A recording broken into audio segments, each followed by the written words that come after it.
Hey guys, I'm glad you're able to find this video. Just to let you know, I am going to be posting these notes to my Google Drive so that you have access to the notes without rewatching the video. So today we're going to be starting our new unit, which is Pythagorean theorem. But before we can get into Pythagoras, we're going to be talking about squares and square roots. So to start off, let's go into some vocabulary. So prime numbers. These are going to be really important as we go through. And what a prime number is it's any number that only has two factors. And these factors are going to be the number itself and 1.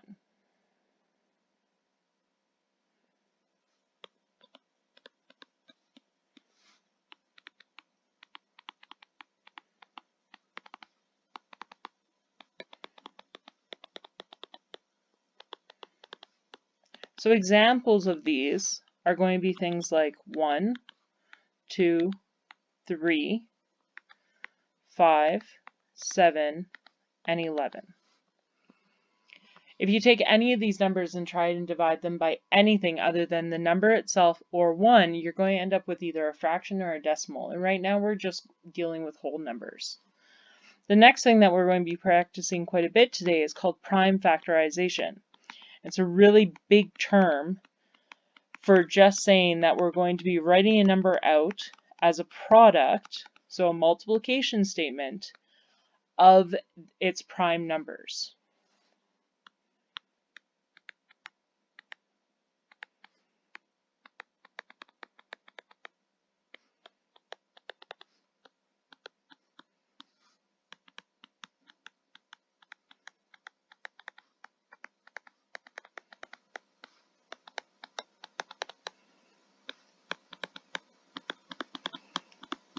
So that's like saying that 6 is the same as 2 times 3. We're going to be using bigger numbers than this though. We're going to be using prime factorization to figure out what things are perfect squares. And a perfect square is just a number that's the product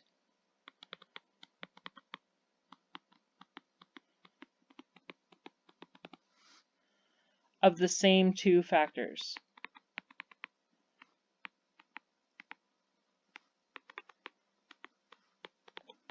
Kind of the opposite of that is going to be a square root.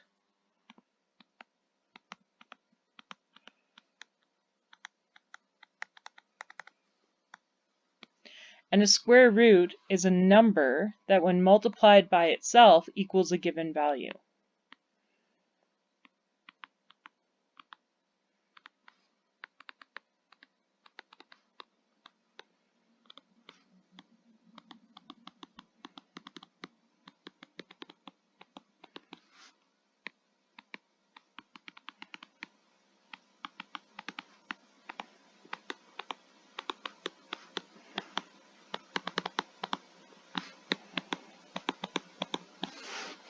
So that's like saying that 5 times 5 is equal to 25. 5 is the square root because when you multiply it by itself, gives you a given value. And 25 is the perfect square.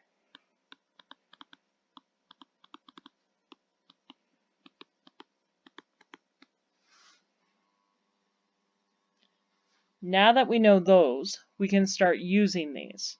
So the first thing we are going to do is we are going to try and identify perfect squares.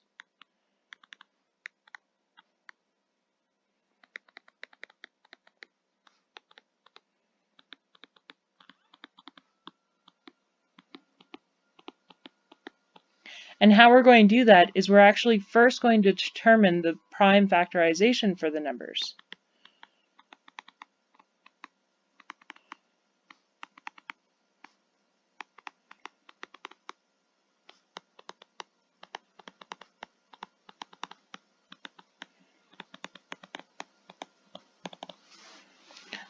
So they're not super difficult, but they do take a lot of room. So please make sure you give yourself plenty of room on the page to write these out.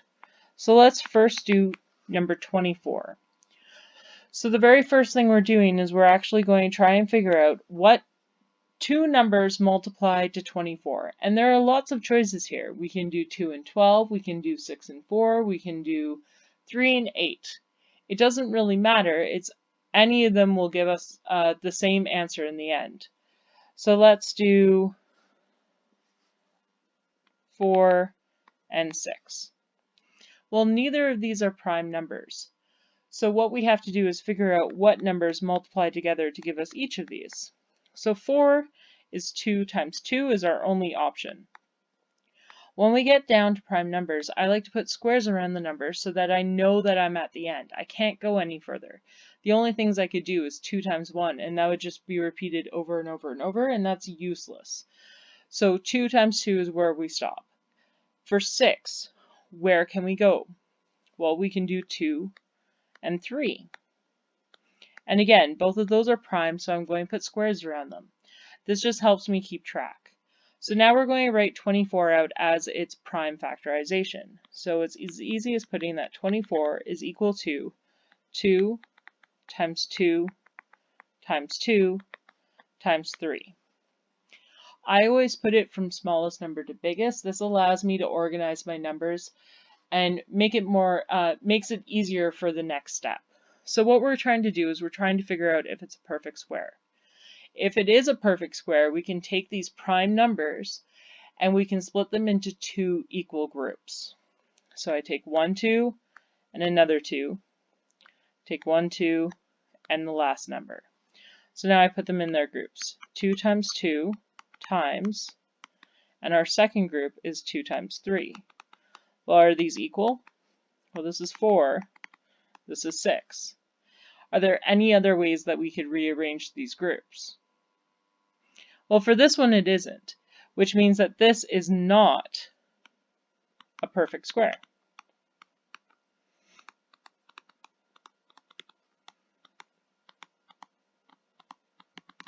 So let's try with another number. Let's try with 36. Again, this we can have multiple different things that we can multiply. We can do 3 and 12. We can do 4 and 9. There's lots of different options, 6 and 6. It doesn't matter because in the end we'll end up with the same prime numbers. So if I do 3 and 12, I know that 3 is a prime number, so I can't go any further, so I have my first square. Now 12, what can we do? We can do 3 times 4. Again, 3 is a prime number. Can't go any further than that. But 4 we can. We can do 2 and 2. So when I write out this prime factorization, remember, I want to write it from smallest to biggest, which in this case is going from biggest to smallest. So I have to look at the numbers. I have 2 2's, and then I have 2 3's. Okay, so now let's see if we can split this into two equal groups. I have a 2 and a 3. I have a 2 and a 3. So I have 2 times 3 in one group, and we have 2 times 3 in the other group. 2 times 3 is our 6, times 2 times 3 is our 6. This one is a perfect square.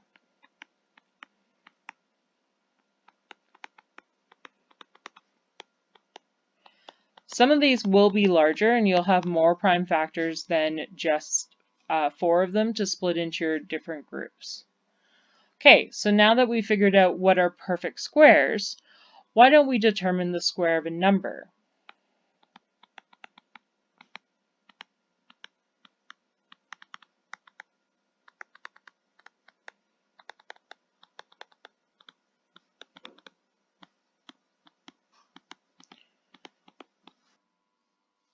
So determining the square of a number is actually quite simple. So if we are determining the area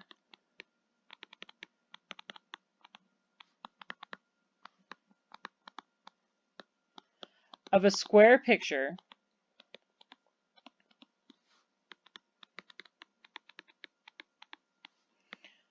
with a side length of 13,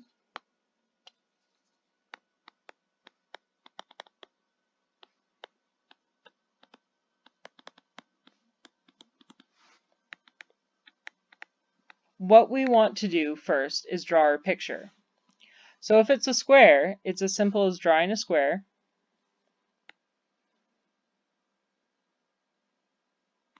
And if it's a square, both the length and the width will be the same, 13 centimeters. Well, how do we figure out the area of a square? Well, the area is the length times the width, which is the same as saying the side times the side, because the sides are all the same length.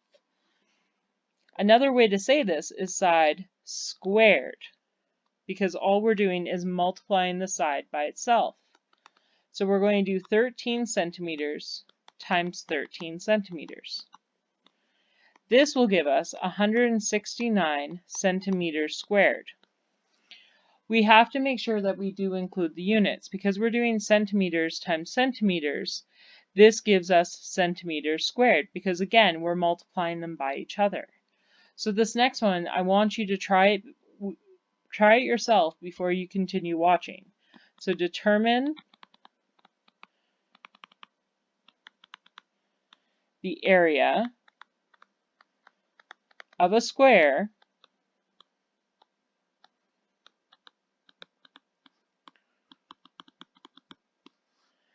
with a side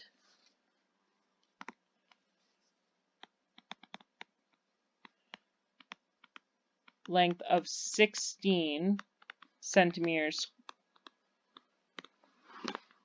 So what's our first step? Our first step, remember, is always to draw our shape. So we draw our square.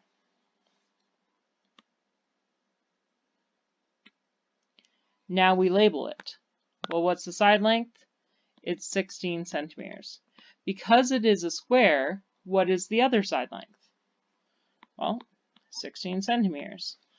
So again, how do we figure out the area? Well, the area of a square is length times width, or in this case, side times side, which is going to be 16 times 16. So what is 16 times 16? No, I don't expect you to do it in your head. You can use your calculator. It's 256, but what are our units? Well, in this case, it's centimeters, but because we've multiplied the centimeters together, it's going to be centimeters squared. Feel like you got the hang of it? Okay, we have one last thing to do. And the last thing is to determine the square root. But you know me, I like to try and give you different ways to do any type of equation. If I have more than one method, we try all of them. So we are going to be doing 3 different methods for this.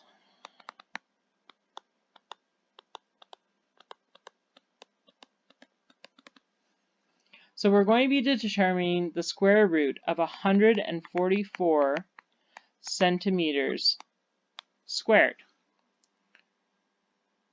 So the first method is called using inspection.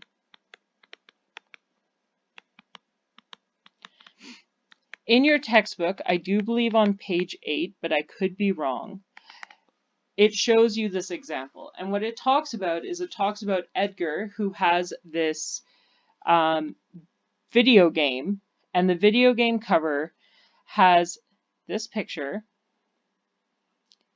and he knows that the area of the case is 144 centimeters squared. So how we figure this out is we know that this picture takes up 144 squares. So we want to find what the side length is. All we have to do is literally count. 1, 2, 3, 4, 5, 6, 7, 8, 9, 10, 11, 12. Well, we know this is square, so if one side length is 12, the other will be 12 as well.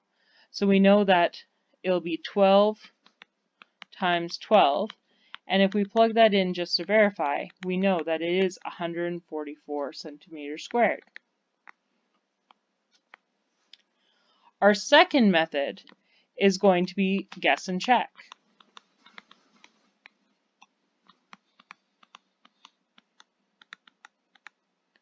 So we know 144 is a lot bigger, well, it's bigger than 100. And we know that 10 times 10 gives us 100.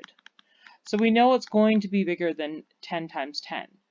Well, earlier we saw that 13 times 13 gives us 169. Well, 169 is bigger than 144. So we want something bigger than 10 but smaller than 13. So let's try 11 times 11. Well, that's 121. Again, too small. So what's between 11 and 13? Well, there's only one thing left, which is 12. 12 times 12 equals 144. Well, we have our answer. The last method is using prime factorization.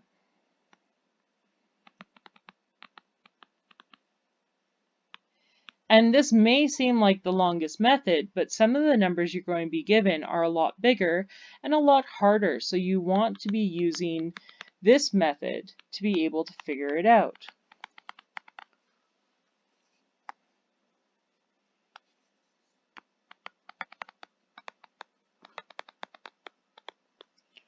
So we start with 144.